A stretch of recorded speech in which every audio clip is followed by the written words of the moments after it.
Hi. ఇన్‌స్టాంట్‌గా immunity levels పెరగడానికి మన ఇంట్లో దొరికే ఆహార పదార్థాలేంటో తెలుసా? నంబర్ 1 నిమ్మకాయ.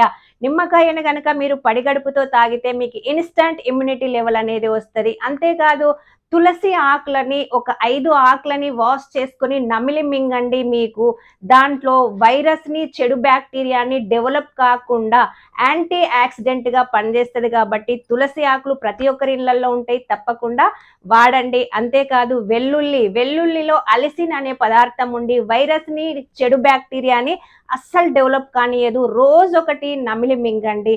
పెరుగు అనేది ప్రోబయోటిక్ కాబట్టి ఇది మంచి బ్యాక్టీరియాని డెవలప్ చేసి మన జీర్ణ వ్యవస్థను డెవలప్ చేస్తది కాబట్టి దీన్ని కూడా వాడండి. అంతేకాదు నువ్వులు, బాదాము, క్యాష్యూ నట్స్ వీటిని పౌడర్ చేసుకొని గనక మనం బెల్లంతోని కలిపి తింటే మనకి ఈ విటమిన్ అనేది తప్పకుండా మన బాడీకి జింకు, ఈ విటమిను ప్లస్ మినరల్స్, విటమిన్స్ అన్నీ మన బాడీకి వచ్చేస్తాయి.